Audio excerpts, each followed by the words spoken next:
Hello everyone, welcome to Chetna classes YouTube channel. हम कर रहे हैं तैयारी बोर्ड की। जैसा कि मैंने आपको तैयारी का स्टेप दिया है, हमारा सबसे पहला स्टेप है कि हर एक चैप्टर को हम कई बार पढ़ें। क्यों पढ़ें भाई हर एक चैप्टर को कई बार?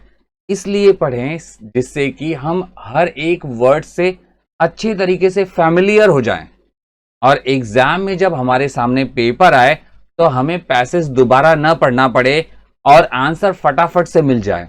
तो भाई ये रीडिंग वाले वीडियोस हैं, इसमें लेसन रीडिंग होगी और आपको इसे बार बार देखना है जिससे कि हर एक वर्ड आपका हो जाए। इसके बाद हमारा सेकेंड स्टेप होगा जिसके अंदर लेसन की समरी कराई जाएगी। आपको हर एक चैप्टर का समरी दूंगा मैं, जिससे आपको उस चैप्टर की स्टोरी क्या है वो अच्छे से पता चल जाए। और एक बार जब स्टोरी पता चल जाएगी, आपने लेसन रीड कर लिया, स्टोरी भी पता चल गई है, ग्रामर तो मैं आपको करा ही रहा हूं, राइटिंग स्किल सिखा ही रहा हूं, एप्रिसिएशन वगैरह सब दे ही रहा हूं। इस तरीके से आपका इंग्लिश का प्रिपरेशन 100% हो जाएगा और फिर 95 प्लस लाने से आपको कोई नहीं रोक सकता। वीडियो आपको फास्ट लगे तो स्लो स्पीड में करके देख लीजिएगा, पर एक बात याद रखिए कि रीडिंग आपको बार बार करनी है। जितनी बार पॉसिबल हो सके उतनी बार कीजिए। हर एक वर्ड से जब तक आप फेमिलियर नहीं हो जाते तब तक रीडिंग कीजिए। तो चलिए बच्चों, स्टार्ट करते हैं reading. 1.3 The Cop and the Anthem. About the author.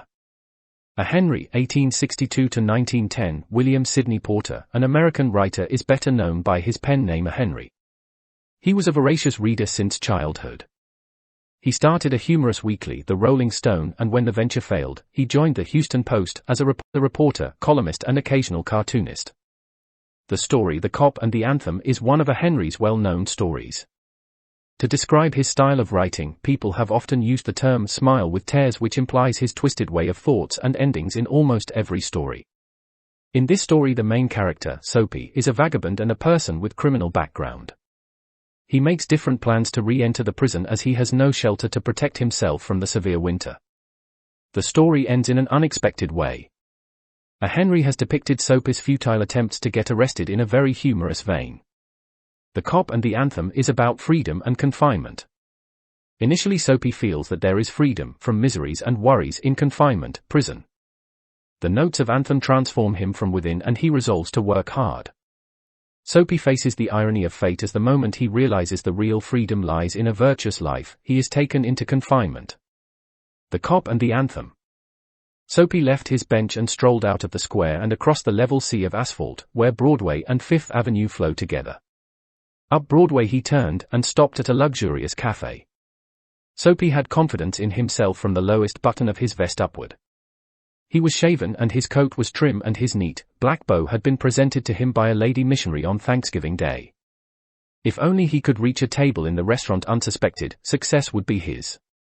The portion of him that would show above the table would raise no doubt in the waiter's mind. A roasted mallard duck, thought Soapy, would be about the thing with a bottle of wine and then some cheese, a cup of coffee and a cigar.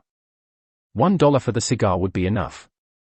The total would not be so high as to call forth any extreme of revenge from the cafe management, and yet the meat would leave him filled and happy for the journey to his winter island. But as Soapy set foot inside the restaurant door, the head waiter's eye fell upon his tattered trousers and decadent shoes. Strong and ready hands turned him about and conveyed him in silence and haste to the sidewalk and averted the ignoble fate of the menace Mallard. Soapy turned off Broadway. It seemed that his route to the coveted island was not to be an easy one. Some other way of entering the limbo must be devised. At a corner of 6th Avenue, electric lights and cunningly displayed wares behind plate glass made a shop window attractive.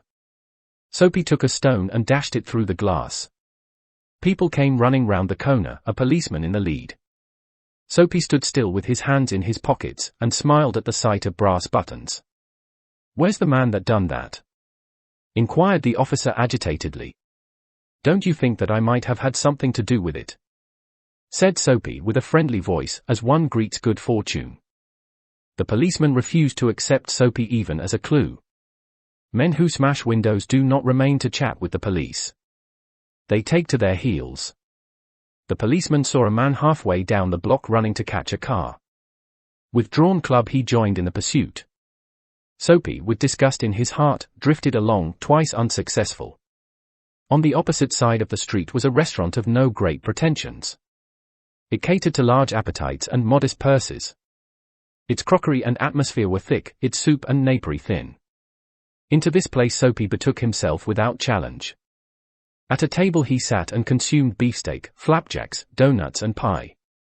And then he told the waiter the fact that the minutest coin and himself were total strangers.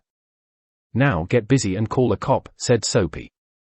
"And don't keep a gentleman waiting." "No cop for you," said the waiter with a voice like butter cakes and an eye like the cherry in the Manhattan cocktail. "Hey, con." Neatly upon his left ear on the callous pavement 2 waiters pitched Soapy.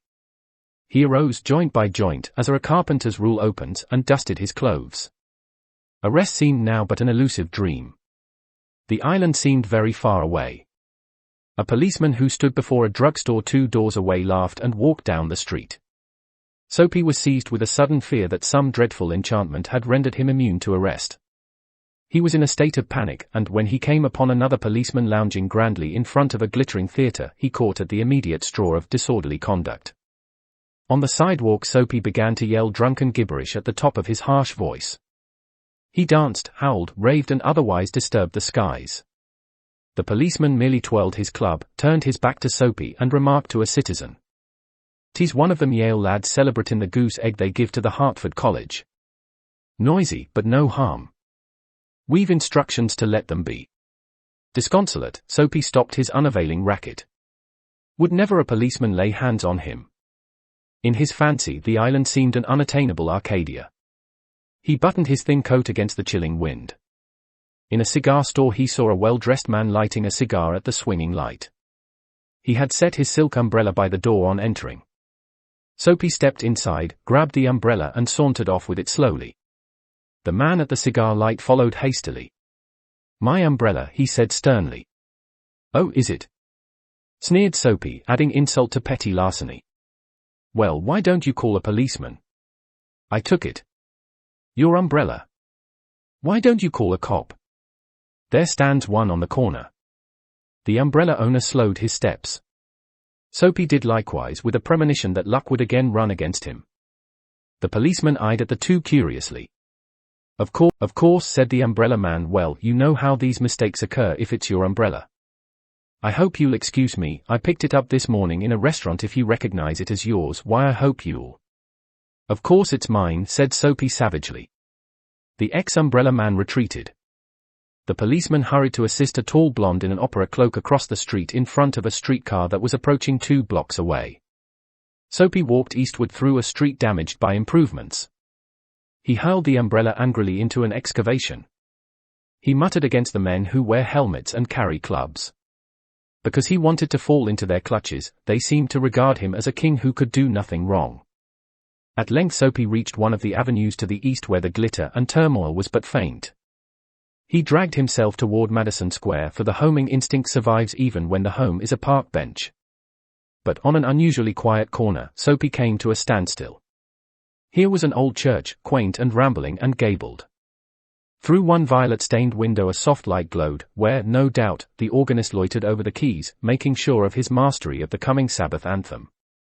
For there drifted out to Soapy's ears sweet music that caught and held him transfixed against the convolutions of the iron fence. The moon was above, full and radiant, vehicles and pedestrians were few, sparrows twittered sleepily in the eaves, or a little while the scene might have been a country churchyard.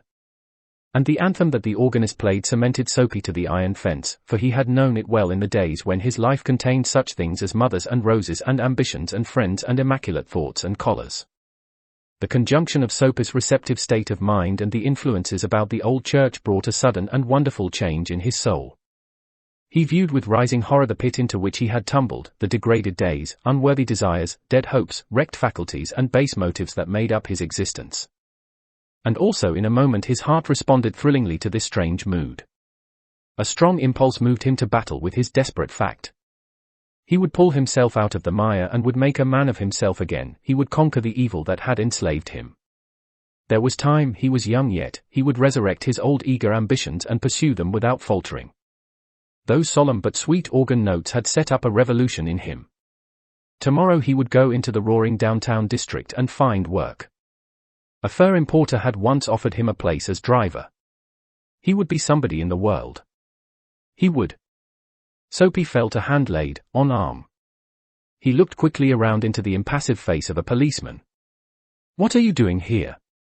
asked the officer. "Nothing," said Soapy. "Then come along," said the policeman. 3 months on the island, said the magistrate in the police court the next morning.